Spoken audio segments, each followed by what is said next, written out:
Hey guys, good to be with you today on video. I hope you've all been keeping well. It's become obvious to speak about the power of the subconscious mind and its definitions of ourselves. I should say your subconscious mind and your definitions within there of yourself, because this is such a powerful theme to dive deep into, particularly when you're finding that there's a particular area of your life that you know what you're going for, that you've got some action to take, you know what that action is, you're taking it, you're going for it, but there just seems to be this gap. You just can't seem to break through to that next level, and you're a little bit unsure of what that's about. Is it a belief that's blocking you? Is it some trauma? I'm here to let you know that this theme around how you are defining yourself from your subconscious is really a juicy place to dive into. So we're going to be getting into that in this video. So before we start, the main premise that I hold these days, whenever I'm looking to change the results that I'm creating in my life, whether it be a song that I'm writing for myself or another artist, my books, business, something in my family, personal relationships, whatever it be. Something that I've been leaning into a lot is how am I defining myself within this creation? Now, a great example of this was when I was coming out of sales and going into songwriting. Um, I found that though I knew the steps that I needed to be taking to become a songwriter and essentially how to create songs, like put a beat together or get a beat off another producer, write lyrics, learn the lyrics, record the lyrics, all the mechanical stuff. And even though I could see the end result, people messaging me saying this song was amazing, I just listened to it, and me listening to it in the car and how it was making me feel, like even on an emotional level, there was still this aspect of definition that was playing out in the background, and it was that I saw myself in the world as an achiever, right? As an achiever and not an artist. Now, for Joe Blow down the street, or even for yourself, this might not be an issue, because you might go, well, I can be an achiever in music, and that works, right? But in my makeup, my psyche, what was essentially going on was achievers get results today and artists don't get any results. Like, artists are just a fucking joke, right? To be honest. Um, and essentially, this was all a story, of course, but because my subconscious had defined myself as an achiever and someone that got tangible results, like, and fast, because that's essentially how you win in sales, right? What I was doing was I was writing songs really quickly, and needing them to be stunning right out of the block. Now, if you've been doing songwriting for a while, or you're just getting into it, you'll know that sometimes songs can come out like that and they're finished, but at other times songwriting is just a grueling process that does take time. It does take, for you to first get the idea, the theme of your song, and then you'll play a few chords, and then you go, this is okay, and then you find you change one chord and everything changes, and then you start recording it and it comes out.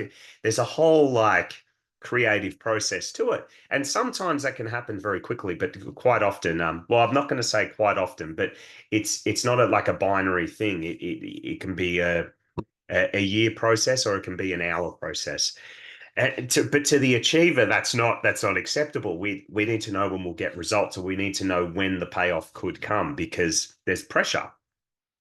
So for a long time at the beginning of my songwriting journey, I was limited in how much I could create, because I was still the achiever.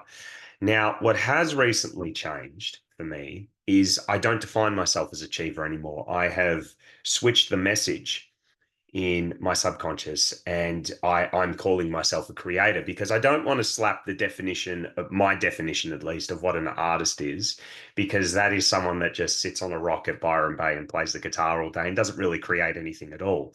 And this is probably another video, but that would actually make sense for my ego, because it's like, well, you were over here, you're the achiever, so go all the way over here and become the artist, and just do nothing, just achieve nothing. But that's not that's not what I want to take part of. So as the creator, the definition of a creator is I am serving my creations. Now that's much, when I say higher, I don't mean woo woo gaga, but what I do mean is it takes me out of that achiever artist all nothing, right? It takes me out of that, and it goes, well, hang on, I'm open to creating quickly here, and I'm also just open to chilling the fuck out and not doing anything.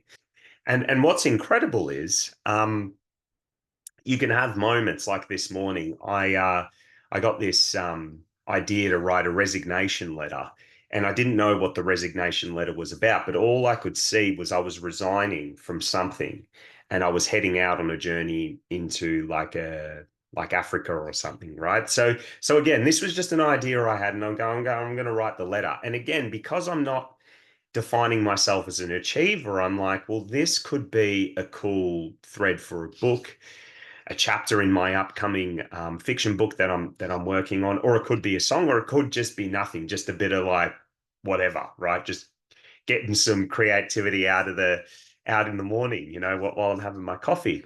And what was incredible was I wrote this whole piece, and I sat back and I left. I go, well, I don't know what that was about. It's quite poetic. And then at lunchtime, I could hear these chords, and then in my head, I'm just like, okay, well, and I started playing it on the guitar. I'm like, oh, that's a match. That matches what I wrote. And then it was like, okay, is it time to formulate that, like mesh the two? It was like, no, not time. It wasn't time yet. And when you're synced up intuitively to your creation will just tell you, no, no, not yet. You haven't seen the whole thing, or there's other things that you haven't seen to what this is about. But you see, like even that came through in an unorthodox way. I didn't sit down and go, well, I've got an hour and I need to write a song in an hour, and like the traditional way. It was like, what's obvious is for me to write a resignation letter about this theme here. I'm resigning from my to be really truthful, I didn't even know what I was resigning from. I just started writing, and it became apparent that I'm resigning from like this old way of living in my head. So anyway, I wrote it, and I don't even know if it was about me, but it could have been about it, just a character that I made up. But like, you see how expansive it got, because it's just like, well, I'm a creator. I got this idea to write a resignation letter. I don't know if I'm resigning from something. I mean, I'm always open to letting things go, but yeah, this resignation letter, I'm going to lean into that. And I just went with it, punched it out, and was like, oh, okay, this might be a song. So now we're on a like a creative trajectory. And what's powerful about that is there's a choice that I make every day to write particular songs. There's an end result that I'm going for. And I very much know that when I plant that in my subconscious mind, not mine, if I allow my definition of myself to be loose enough and like relevant enough to the creation, then I'll be able to bring these songs to life. But if it's, I'm an achiever and I need to get results today and I need to write a hit song today and prove this, prove that. I mean, I guess some artists do it. But it's not how my art wants to come through. So, consider right now, like if you're in business and you're not getting the results that you want, and it might be you get to, I don't know, 20,000 in turnover a month, and you're capped there, right? You're capped there. No matter what you do, all that's happening on a very high level. I'm not a business strategist, but on a high level, all that's happening is you haven't opened yourself up to high levels of creativity to connect dots within your business that would allow you to go past that um $20,000 revenue mark per month, right? And what would be interesting is if you change the definition of yourself, what you would allow yourself to see about your business. Now, in fact, I've actually got a red hot example of this. just when I got back from Europe, I had coffee with one of my best mates, and we are talking about his business, right?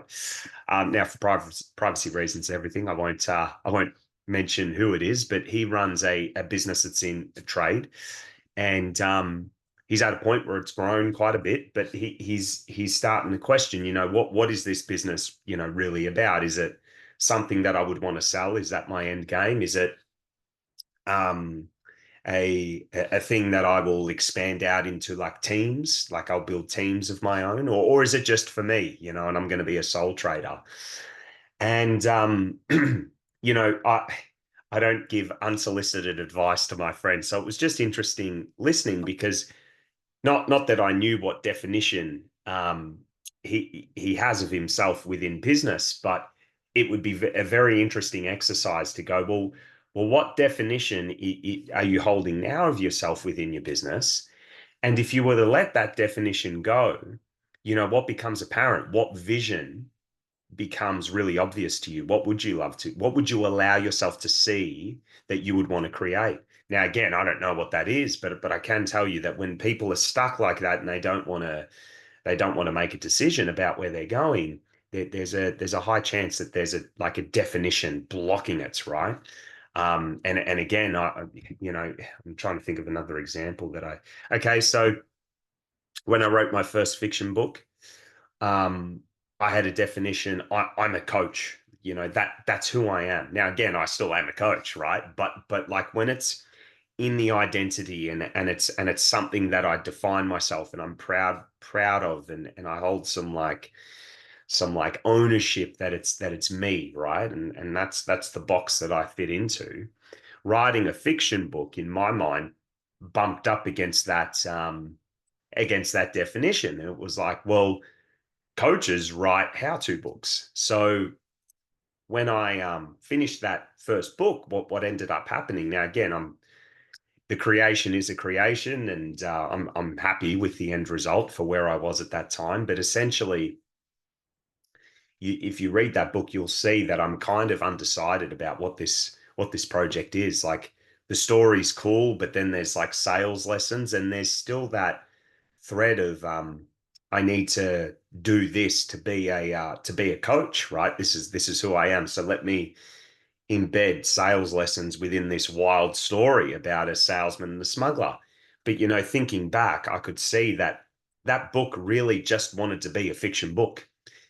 But again, the coach, the achiever that was there, it's like, well, what's the payoff? Like, am I going to teach some shit and am I going to achieve something out of this?